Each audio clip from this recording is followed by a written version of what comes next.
እንድታላግጡበት እንድታሹበት ሙድ እንድትይዙበት አይደለም። የቀረው ይቀራል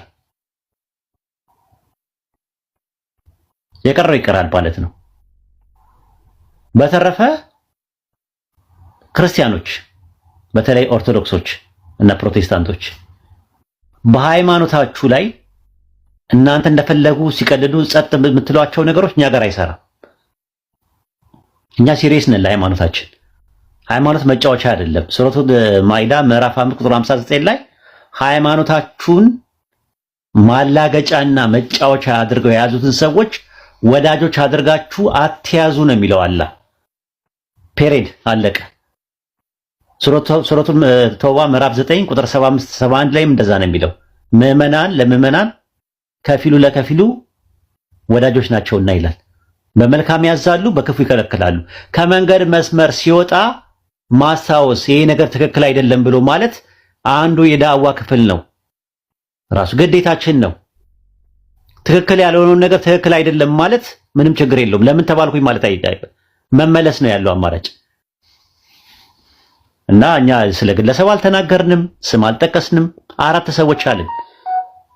በቃ አለቀ። የከሌ ከሌ አላልንም። እስቲ ሁላችሁም እየመጣችሁ ጠይቁኝ ነበር። ማን ነው? አይ አልናገርም። እኔ አማና ነው። እኔ 2 ነገሮችን ለማንሳት ነው የፈለኩት። አንደኛ ነገር እኔ እስልምናን ከመቀበሌ በፊት ስለ ሙስሊሞችም ጭንቅላቴ ላይ የተቀረጸ ነገር ነበር። በጣም የምወደው እንትንምለው በጣም የማከብረው የምጓጓለት ማለት ነው። ምንድነው ሙስሊም ሲባል ስነ ስርዓት ያለው አረማመዱን የሚጠነቀቅ በቃ እዛም እዚህም የማይርመጠመጥ ለራሱ በጣም ክብር ያለው በቃ እኔ ላይክ ከሙስሊሞች እንደዚህ አይነት ፓሽን ወስጃለሁና በቻልኩት መጠን በዚህ ላይ ፍሎ ለማድረግ ሞክሬያለሁ። እኔ በቃ ላለመርመጥመጥ ሞክራለሁ፣ እዛም እዚህም ላለማለት ነው። በቃ ስነ ስርዓት ይሄ ኩል የሆነ ሰው አለ አይደለ? እንደዛ ለማድረግ ሞክሬያለሁና ያው ይህንን ስታንዳርድ አንርሰው ነው ሙስሊሞች ኩል ለመሆን ሞክሩ። እኔ እንደዛ ነው በቃ የሚያምርብንና እዛም እዚህም ባንርመጠመጥ አሪፍ ነው። ሁለተኛው ነጥብ ደግሞ ማለት እስልምና ሳይሆን ሃይማኖት የሚባል ነገር ውስጥ ከመግባታችን በፊት የነበረን ህይወት ነበረ።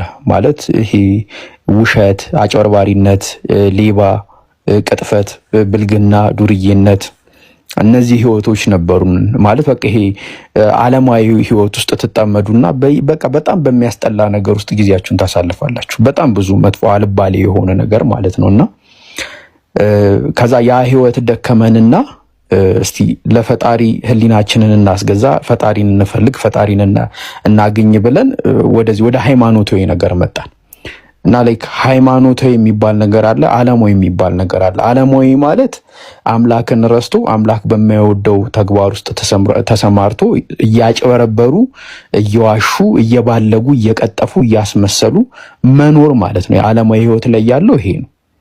ወደ መንፈሳዊ ህይወት ስንመጣ ደግሞ ሙስሊም ይሁን ክርስቲያን አይደለም፣ ማንም ሰው መንፈሳዊ ህይወት ብሎ ሲመጣ እነዚህን ነገሮች አውልቆ ነው መግባት ያለበት።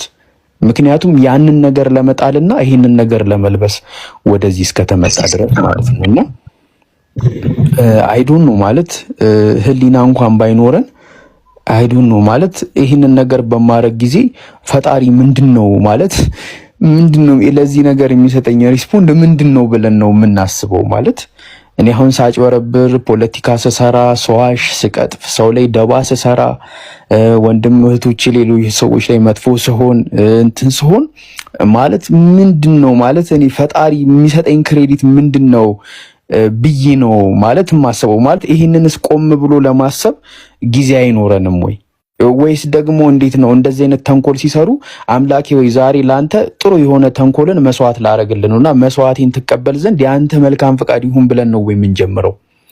እና አጃይብ ነው ወላሂ በጣም አጃይብ ነውና ምንድነው ቢያንስ እኛ ወደዚህ ወደ ሃይማኖታዊ ንጽጽር ስንመጣ ቢያንስ ዓለማዊ ሰዎች ከሚያረጉት ነገር ቢያንስ ትንሽ የተሻለ ነገር ማረግ አለብን ብዬ አስባለሁና ያው ሆነም ቀረ ገባም ወጣ ምናምን ነገር በመጨረሻው ጊዜ ሁሉንም ነገር እንተሳሰበዋለን።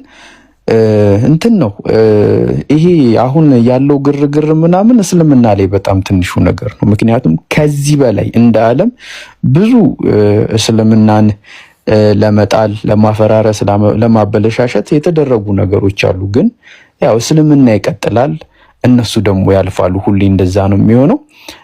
አንድ መልእክት አለኝ። ውሏችሁን አስተካክሉ። ሁላችሁ ገባችሁ? ሁላችሁም ውሏችሁን አስተካክሉ፣ የምር ማለት ነው። እና እኔ በቃ ያን የምትከተሉትን ሰው እንትን በሉ፣ ግርግር አትውደዱ። ይሄን ግር የተባለበት ቦታ እንትን ይባላል። ይሄ ጥንባንሳ የሚባል እንስሳ አለ፣ ይሄ ጥንብ የሚበላ ማለት ነው። ልክ የሆነ ጥንብ ሲያዩ በቃ ይሰበሰባሉ እዛ ጋር።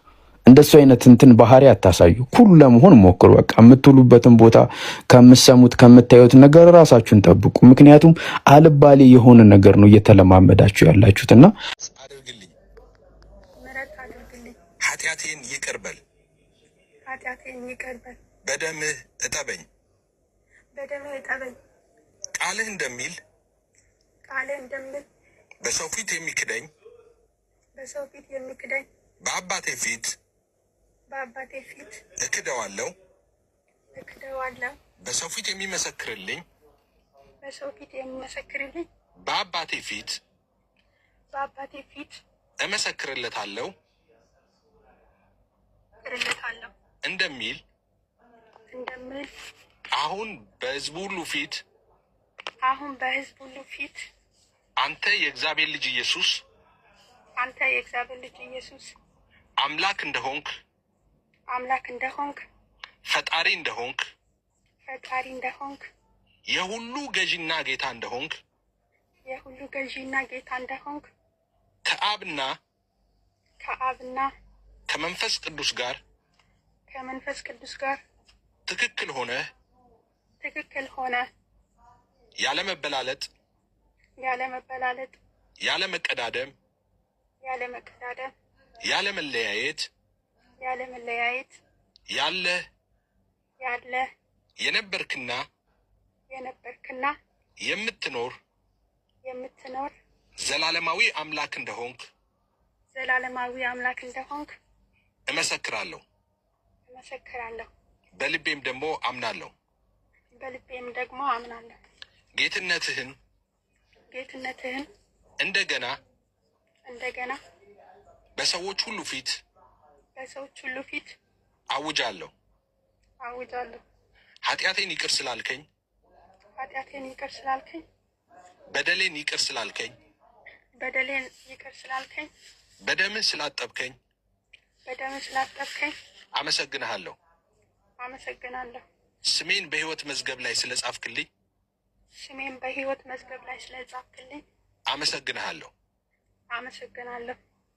ዳግመኛ እንዳልክድህና በቤትህ ጸንቼ ለዘላለም እንድኖር ጸጋህ ያግዘኝ። ስላልተለወጠው ምሕረትህ አመሰግንሃለሁ። ስላልተለወጠው ፍቅርህ አመሰግንሃለሁ። ስላልተለወጠው ቸርነትህ አመሰግንሃለሁ። እንዳላጸዳች ከአብ አንድ ሰው ይቀራል። አሁን ከወልድና 3 ሰው ሄዷል። አንድ ሰው ይቀራል። ከመንፈስ ቅዱስ ትንቢት ማለት ነው። ሱብሃንአላህ። አንድ አምላክ ውጪ ሌላ አምላክ የለም። አሜን። እሺ፣ እኔ ደግሞ 1 ደቂቃ እጸልልሻለሁ ሴንዬ። የእስራኤል ቅዱስ እግዚአብሔር ሆይ በናዝሬቱ ጌታ በኢየሱስ ስም እህታችንን ደግሞ እንደገና ስለመለስካት እጅግ አድርገን እንባርካለን። እድል ስለሰጥሃት እንደገና በዛ ደግሞ ባለማመኗ ጸንታ ወደ ዘላለም ጥፋት ስላልሄደች በሕይወቷ ላይ ቺን ቀን ጨምረ ስለሰጣት ጌታ ኢየሱስ ሆይ እንደገና እድል ስለሰጣት አንተ የእንደገና አምላክ ነህና የምሕረት አምላክ ነህና ተመልሰ ደግሞ ወደ ቤት ስላመጣት ይቅርታዋን ስለተቀበልክ በደም ስላጠብካት ስሟን በሕይወት መዝገብ ላይ ስለጻፍክ እጅግ አድርገን እንባርካለን። በናዝሬቱ ጌታ በኢየሱስም ተግዳሮቱ የሆነባት ማንኛውም አይነት የጨለማ ኃይልና ስልጣን ሁሉ የክርስቶስ ተቃዋሚ መንፈስ በኢየሱስም ከሕይወቷ ላይ የተመታ ይሁን። ጨለማ ሁሉ ከሕይወቷ ላይ ይገፈፍ። በኢየሱስም ከመንገዷ ላይ ጨለማ የተነሳ ይሁን። በናዝሬቱ ጌታ በኢየሱስም ማንኛውም አይነት ከየትኛውም የጠላት ኃይል የሚላክ ፍላጻ በኢየሱስ ስምና ስልጣን ተቆርጦ የወደቀ ይሁን። በናዝሬቱ ጌታ በኢየሱስ ስም ሁሌ እንደምንል ቃልህ እንደሚል ከዛሬ ጀምሮ እስከ ዘላለም ድረስ እግዚአብሔር መውጣትና መግባትን ይጠብቃል እንደሚል ከዛሬ ጀምሮ እስከ ዘላለም ድረስ መውጣትና መግባቷ በአንተ የተጠበቀ ስለሆነ በናዝሬቱ ጌታ በኢየሱስ ስም ስለሆነ በናዝሬቱ ጌታ በኢየሱስ ስም አደራ ለማይበሉት ለታመኑ እጆችህ አደራ አሳልፈን እህታችንን እንሰጣለን። በኢየሱስ ክርስቶስ ስም በቤት ተተክላ ትቅር። በናዝሬቱ ጌታ በኢየሱስ ስም በቤት ተተክላ ለዘላለም ትቅር። በኢየሱስ ስም ሙስሊሞች በጣም አመሰግናለሁ። በእውነት በጣም ነው የምወዳቸው። ቆይ እያሳቁሽ ነው። ኮሜንት ላጥፋ። ጉዴ ፈላ፣ ልቤ እየመታ ነው እና እሺ፣ ችግር የለውም ተው፣ ችግር የለውም ተው።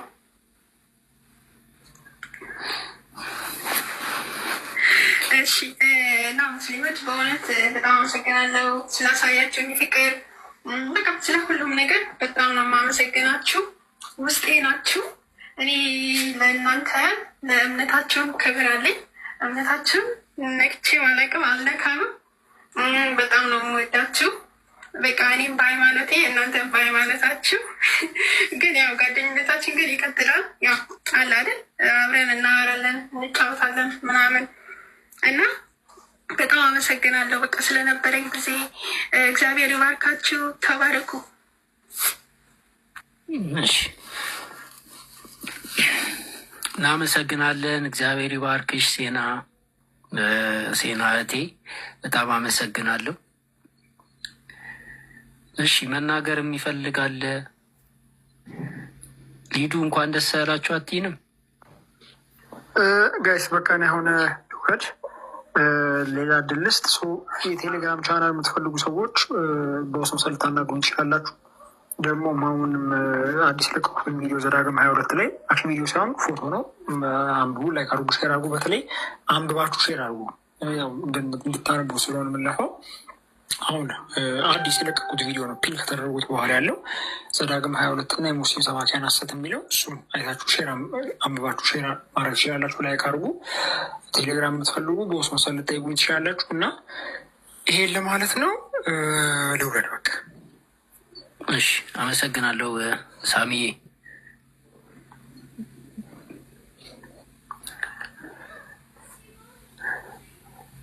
እሺ ሊዱ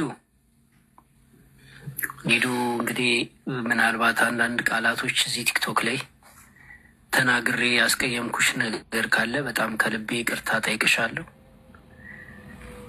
በተረፈ ያው እንግዲህ በእህትነት እንኳን ደስ ያላችሁ ማለት ከፈለግሽ ትችያለሽ። እሺ አመሰግናለሁ። ጉዳይዲያ ሴናም ጉዳይዲያም እሺ እንኳን ደስ አላችሁ። እንኳን ምንድን ነው የሚባለው ወደ ቤታችሁ ተመለሳችሁ እና ያሬት ሶኬ እኔ አልቀየምም። ሰው እኔ ራሴ ካስቀየምኩ ሱሪ አንተን ራስ። ለማንኛውም ብዙ ማውራት አልችልም። እሺ እግዚአብሔር ይጠብቅሽ ከክፉ ነገር። እንወድሻለን፣ እህቴ ነሽ። ክፉ ነገር ከአንቺ ላይ ያርቅልሽ፣ ጠላቶችሽን ይጠብቅልሽ። እንግዲህ ያው ይሄ ቲክቶክ ነው እንግዲህ ሁላችንን የሚያገናኘንና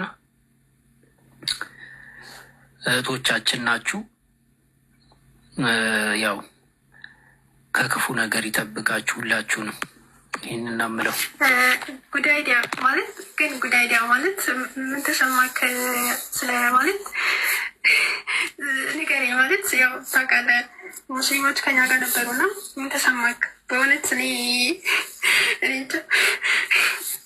አንተ ምን ተሰማክ? ምን ይሰማኛል? እኔ እምባዬ እየመጣ ነው። አዶ ነው በቃ አላውቅም። ብቻ አዶ ነው በጣም እረፍት ነው የተሰማኝ። ዝም ብዬ ማልወጣው ነገር ዝም ብዬ እንትን ከማለት የማልችለውን እችላለሁ ብሎ እንትን ከማለት የማቃትን የማምናትን እሷ ትሻለኛለች። እውቀት በሌላቸው እናቶቻችንና አባቶቻችን ምንም ሳይማሩ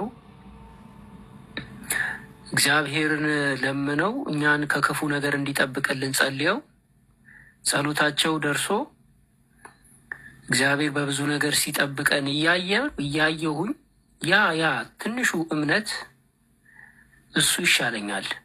እንደው ግዴታ እኮ ሁሉንም ማወቅ አይጠበቅብንም እና ለማንኛውም ወደ ሰላም ነው የመጣ ነው። እረፍት ነው ያገኘ ነው። እና ድጋሚ ግን ወደዛ ካለን ያው መበረዝ ይመጣል።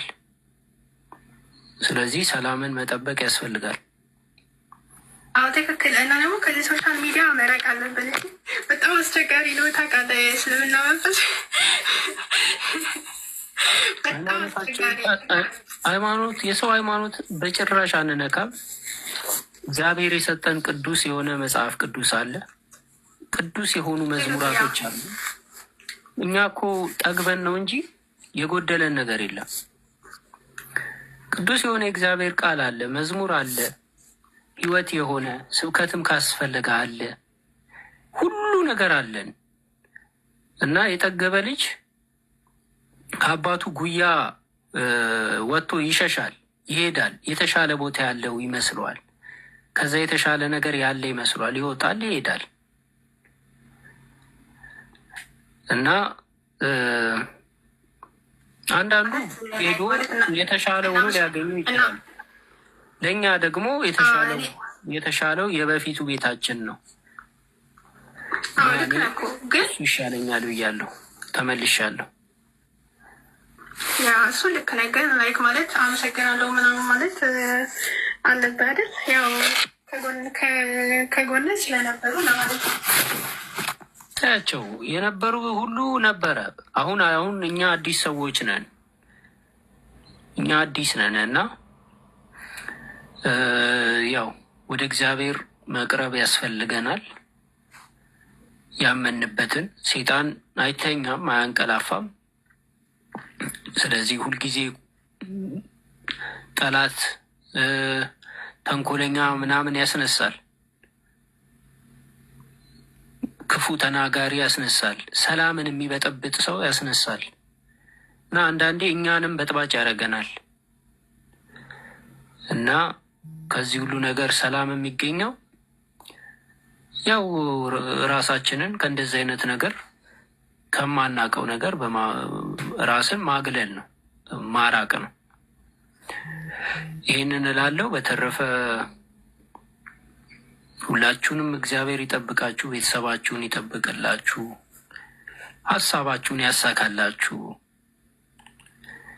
የተጨነቃችሁ ካላችሁ ጭንቀታችሁን እግዚአብሔር ወደ እረፍት፣ ወደ ሰላም ይቀይርላችሁ፣ መልስ ወደ ማግኘት ይለውጥላችሁ። ተስፋ የቆረጣችሁም እንደዛው ተስፋ የቆረጠ በቃ እኔ ዋጋ የለኝም የሚልም ካለ በእግዚአብሔር ዘንድ ዋጋ የለም የሚባል ነገር የለም። በእግዚአብሔር ፊት ሁልጊዜ የተከፈተ በር አለ። አንዱ በር ቢዘጋባችሁ ሌላ 99 በር አለ የተከፈተ። ስለዚህ እግዚአብሔር ሁልጊዜ በመከራ ውስጥ እንኳን ብትሆኑ፣ በችግር ውስጥ ብትሆኑ እንኳን አይተዋችሁም እና እግዚአብሔርን ተስፋ የሚያደርግ አይወድቅም። ቢወድቅ እንኳን ይነሳል። የታመማችሁ ልትኖሩ ትችላላችሁ። እግዚአብሔር ይፈውሳችሁ። መድኃኒት ያጣችሁ፣ በህመም ያላችሁ፣ የምትሰቃዩ ትኖራላችሁ። እዚህ መሀል እግዚአብሔር ምሕረት ያድርግላችሁ። የታመማችሁትን በሽታ ይፈውስላችሁ። ሄዶ ከክርስቲያኖች ጋር የሚከራከር ተማር፣ በተለይ የማይማር አንድ ነገር ልንገራችሁ። አብዛኞቹ ሰለምቴዎች በጣም ብዙ ሰው ይሰልማል። አሁን ለምሳሌ የረመዳን ጊዜ ያለፈው ታስታውሳላችሁ። በጣም ብዙ ሰው ይሰልማል። በጣም ብዙ ሰው ይሰልማል። አንዱም ግን የመማር ፍላጎት ያለው ሰው ግን ዜሮ ነው። በጣም ዜሮ ማለት ነው። የመማር ፍላጎት ያላቸው በጣም ዜሮ ናቸው። የመማር ፍላጎት አለመኖር ብቻ ሳይሆን እየሄዱ ደግሞ የሚያሳልፉበት ቦታ አሁን እኔ አንድ ነገር ልንገራችሁ ወላሂ እስኪ ጤነኛ ከሆናችሁ ማለት ነው በቃ ክርስትና አልተስማማኝም ብላችሁ እስልምናን ተቀብላችኋል። ከዛ በኋላ ከክርስቲያኖች ቤት የምታሳልፉ ሰለምቴዎች ምንድነው ጥቅሙ? እስኪ ንገሩን። እስኪ ምንድነው የተቀበላችሁትን ነገር መማር ሲገባችሁ ቁጭ ብላችሁ 24 ሰዓት ከነሱ ጋር ወይ ገስት ላይ ትቀመጣላችሁ ወይ ከታች ትኮምታላችሁ። 24 ሰዓት ቁጭ ብላችሁ ስትጋቱ ቆይታችሁ አንድም የእስልምና ጣዕሙን ሳታውቁት ምንም ነገሩ ሳይገባችሁ ምንም ነገሩን ሳትረዱት ከጊዜያት በኋላ ደግሞ የሆነ መዝሙር ይከፈታል እንደዚህ ትላላችሁ ምን ተመለሰች እኮ ከፈረች። ከዛስ ሺህ ዓመት ሙስሊም ላይ እንደነበረ እድሜ ልኩ ሙስሊም እስልምና ውስጥ እንደኖረ ሰው መድረክ ተዘጋጅቶላት ቁጭ ብላ እስልምናን አየሁት ምንም እንትን የሚል ነገር የለውም በቃ እኔ ተረድ ውጭ ላይ ሳየው እንደዚህ አይመስለኝም ነበር ምናምን። እና ሙስሊሞች ማወቅ ያለባችሁ ከሚሰልሙ ሰዎች ጋር በተገናኘ ወይም ሰለምቴ ከሆኑ ሰዎች ጋር በተገናኘ እንዳልኳችሁ ብዙ ካራክተር ያላቸው አሉ። የእውነት መማር የሚፈልጉት ሜቢ እንኳን ጊዜ ተመቻችቶላቸው መድረሳ ባይገቡ ወይ ኦንላይን ላይ ቁርአን መቅራትን ባይማሩ ምናምን እንደዚህ ባያደርጉ እንኳን ምናልባት እንደዚህ እንኳን ባያደርጉ ግን የሙስሊም ቤት ያሳልፋሉ፣ ሁሱ ቤት ያሳልፋሉ፣ ይከታተላሉ። ንጽጽርም ከሆነ ከሙስሊም ቤት ነው የሚያሳልፉት።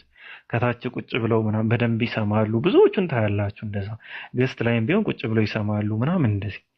አሁን እነዚህ ሰዎች ምንድነው ውስጣቸው እንዲህ ወረቀት ይዘው እንትን ብለው ባይማሩ እንኳን አይዲያውን ግን በአይዲያ ደረጃ ግን ብዙ ነገሩን ያገኙታል። ለምሳሌ አዲስ ዓለምን ውሰዱ። አዲስ ዓለም ከሰለመች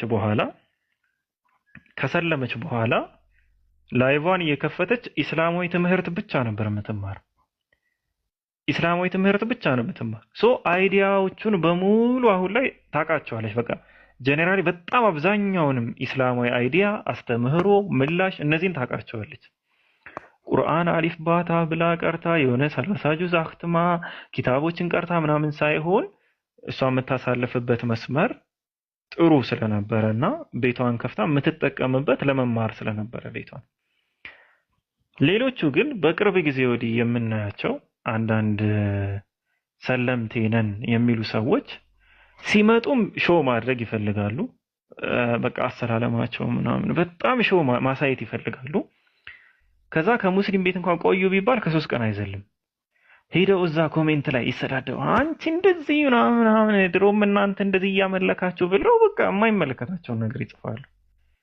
በቃ ኦልሬዲ ትተውታል እኮ። አንድ ባል መቼም ከሚስቱ ጋር ከተፋታ በኋላ ስለዛች ሚስቱ ደጋግሞ የሚያወራ ከሆነ ይህ ሰው ወይ ፍቅሩ አለበት ወይ ናፍቀዋለች ማለት ነው። በቃ ምንም አይሰራም እኮ እዛ ቤት እኮ ምንም አይሰራም። እኔ እንዲህ ሁኜ እንዲህ ምንድነው እዛ እንትን ኦኬ ሐረካት እሺ ቪዲዮ የተገለጥኩት ታዲያ ሐረካት ላሳይ እኮ ነው። ምን ላሳይ መስሏችሁ ነው? ሐረካት እንደዚህ ምናምን ስለ አይታችሁ ቪዲዮ የከፈትኩት ለዚህ ዓላማ ካልሆነ ለምን በኦዲዮ አላወራም? 490 ሴት ይመጣል፣ የትም አይመጣም። ናሳቃችሁ ትንሽ እና በቃ አያስፈልግም። ኦሬዲ ተፋታ ሰው ተፋቷል፣ አለቀ። ላይፉን ነው የሚቀጥለው። አዲስ የሆነ ህይወቱን ነው የሚቀጥለው። አዲስ የሆነ ህይወቱን ነው የሚያሳልፈው። ገባችሁ? እንደዛ ነው። ልክ በቃ ከክርስትና ወጠናል፣ አሁን እስልምናን ተቀብለናል ይሉና ምንም ነገር አይማሩም፣ ምንም ነገር አያውቁም። ተፈናጠው የምታገኛቸው ሌላ ሰፈር ላይ ነው። ደግሞ መፈናጠጥ ብቻ አይደለም፣ ገስት ላይ መቀመጥ ብቻ አይደለም። ሲጠየቁ ካፈርኩ አይመልሰኝ የሚባል ነገር አለ። አሁን የሆነ ጥያቄ ብትጠየቁ ካላወቃችሁት መልሱን አይ አላውቀውም ምናምን በቃ አለቀ እኮ። ይሄ አሁን እውቀት የሚፈልግ ትምህርት የሚፈልግ ሰው እነዛ ፖለቲካ ሲሰሩ ሳታውቂ ነው የሰለምሽው ሳታውቅ ነው የሰለምከው ምናምን ነገር ይላሉ። ያ የነሱ ፖለቲካ ነው። ለመስለም የግድ ሙሉ እስልምናን አይደለም ለመስለም ማወቅ ሰልሞ ማወቅም አይቻልም። ሙሉን ማለት አይደለም ለመስለም ማወቅ ይቅርና ሰልሞ ራሱ ማወቅ አይቻልም ሙሉን አስተምሩ። ስለዚህ እንደዛ ብሎ ምናምን ከዛ ካፈርኩ አይመልስ የምትባል ነገር አለች። በቃ ያልታሰበውን ነገር ያወራሉ። በቃ እንዴ ምንም አያወሩት ነገር አለ። ፍጹም ከኢስላሙ ያስተምሩት ጋር ትክክል ያልሆነ አእምሯቸው የመሰላቸውን ነገር መናገር ማለት ነው። እንዴ እኛ ለምንድን ነው የፈትዋ ጥያቄ አትጠይቁ ይሄ የፈትዋ ቤት አይደለም ምንለው? ቀላል ነገር እንኳን ብንጠይቅ እኮ እንደዛ ነው ብለን ምንልከው። አይ የፈትዋ ቤት አይደለም አትጠይቁ ነው። ለምን? ጥንቃቄ ስለሚፈልግ ነው። እኔም አላውቀው ከሆነ አላቅም ነው በቃ። አላቅምን የመሰለ እኮ ትልቅ መልስ የለም። ስለዚህ አንድ ነገር ልንገራችሁ፣ እንደዚህ አይነት ሰለምቴዎችን ስም መዘርዘር አያስፈልግም። በትክክል ታውቋቸዋላችሁ። ሄደው ሁሌ የሚጠበጠቡት አንድ ቀን ሙስሊም ቤት ቁጭ ብለው ተምረው ማያውቁ ሄደው እነሱ ቤት ሴቶችም አሉ ወንዶችም አሉ። ሄደው እነሱ ቤት በቃ ሁሌ የሚያሳልፉ እነዚህን ሰዎች ይጠቀሙባቸዋል። እነዛ በምንድን ነው የሚጠቀሙባቸው? በኋላ ላይ ከእስልምና የመጡ ተብሎ ትልቅ ቦታ ሰጠው ምናምን ያሽቃብጡላቸዋል። ይጠቀሙባቸዋል። በዛ ሰዓት የማያውቀው ሙስሊም ስሜቱ ይጎዳል። አንደኛ ያው ለእናንተ ብሎ ማንም የሚገባ ሰው የለም። ማንም ለእናንተ ብሎ ጀሃነም ለእናንተ ብሎ ጀነት የሚገባ ሰው የለም። የራሳችሁ ነፍስ የራሳችሁ ነው።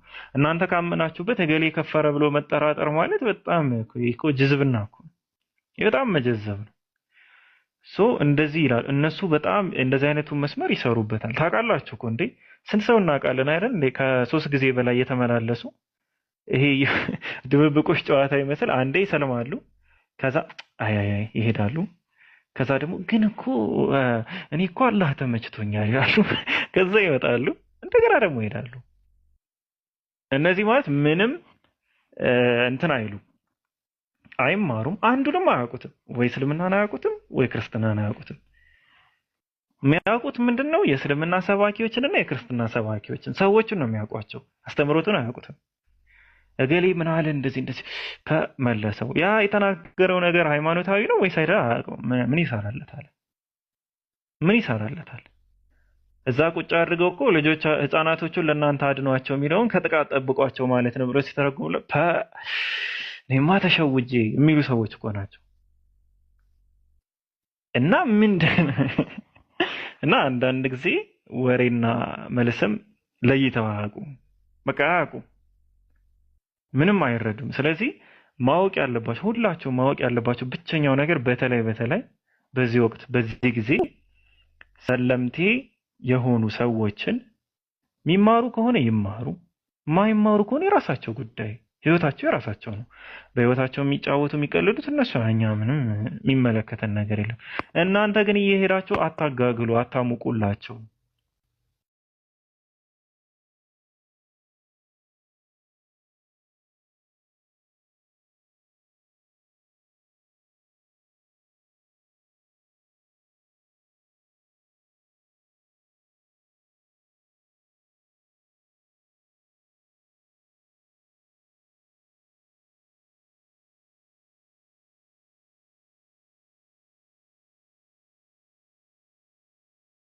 በጣም አሪፍ ለውጥ አለው፣ ይሰራል።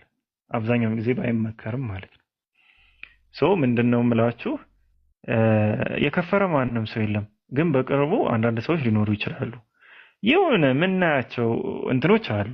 ባይዘዌ በጣም ቆቅነን እኛ ሰው አያውቀንም እንጂ ቆቅነን፣ ነገሮችን አስቀድመን የመረዳት አቅም አለን።